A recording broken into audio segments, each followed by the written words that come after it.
Mummy daddy నేను స్కూల్కి పోతున్నా. సరే పోదు కానీ మీ క్లాస్లో అందరికంటే మంచిగా ఎవరు చదువుతారు? మా టీచరు. నీకు ఇట్లా కాదు జరాగు. 5+5 ఎంత అవుతుంది? 9 అవుతుంది. 5+5 5+5 ఎంత అవుతుంది? 9 అవుతుంది. అరే రామా ఇట్లా కాదు జరాగు, మీ టీచర్కి ఫోన్ చేస్తా. హలో మేడం, నేను అమ్ముల వాళ్ళ డాడీని మాట్లాడుతున్నా. చెప్పండి సార్. ఇదేంది మేడం 5+5 9 అవుతుందని అంటున్నది మా బిడ్డ. ఏం చదువు చెప్తున్నారు నాకు అర్థమైతలేదు. మీ పిల్ల స్కూల్ ఫీజు ఎప్పుడైతే కడతారో అప్పటిదాకా 5+5 9 అవుతుంది. డాడీ మా టీచరు స్కూల్ ఫీజు కట్టమన్నది. మొన్న టెస్టులో నీకు ఎన్ని మార్కులు వచ్చినాయి?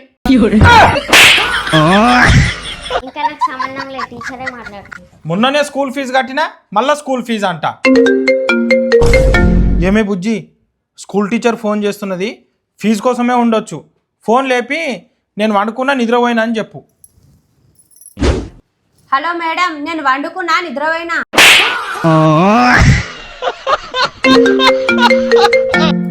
మళ్ళా టీచర్ ఫోన్ చేస్తున్నది, ఇక నేను లేపా. ఇక మరి పిల్లల స్కూల్ ఫీజు కడితే ఏమైంది?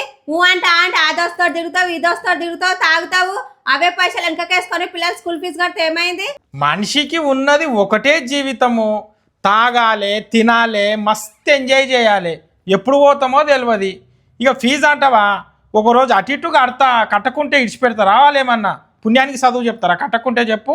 ఇక నువ్వు మారవు, ఏం ఎంజాయ్లో ఏం కథలో నాకు అర్థమైతలేదు. వామ్మో, టీచర్ మళ్ళీ ఫోన్ చేస్తున్నది, ఎట్లా చేయాలి?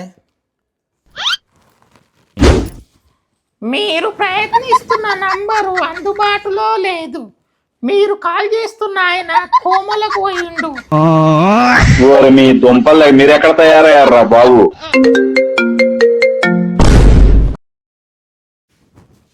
బావా, టీచరు నా ఫోన్ చేస్తుంది. అవునా?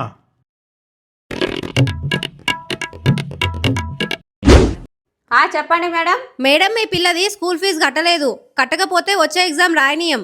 ఏంది మేడం ఇది? ఒక రోజు ఫీజు అటు ఇటు అవుతుంది, కడతాము. మీరు ఊకే ఫోన్ చేసి అడుగుడుకు నా మొగనికి జ్వరం వచ్చింది, సీరియస్ ఉన్నది, ఇప్పుడు ఏం చేయాలి? సరే మేడం, మంచిగా చూపిండ్రి. అమ్మయ్యా, ఒక 5-6 రోజులు టెన్షన్ లేకుండా అయింది. లేకుంటే ఫోన్ చేసి దమ్ చేస్తుర్రి ఊకే. నేను చిన్నగా ఉన్నప్పుడు చదువుకునే ఇన్ని బుక్కులు ఉన్నాయి.